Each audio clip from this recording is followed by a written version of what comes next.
When it comes to boats, you have a lot of options, and to me and my Ranger here, I want to go through a couple. One of the most important ones that I never thought I really needed until I had it were these steps.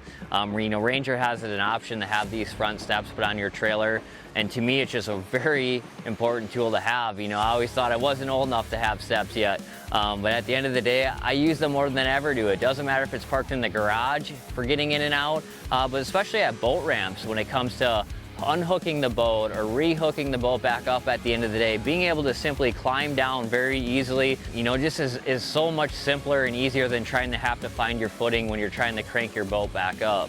The next one would be also on your trailer, it'd be the parking brake.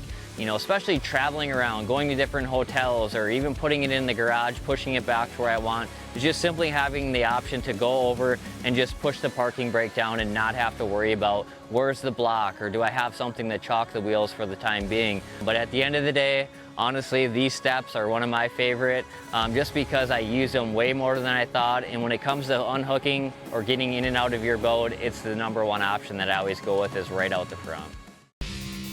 Thanks for watching. Hit the subscribe button and click on the bell to stay up to date with the latest tips and techniques to help you get the next bite.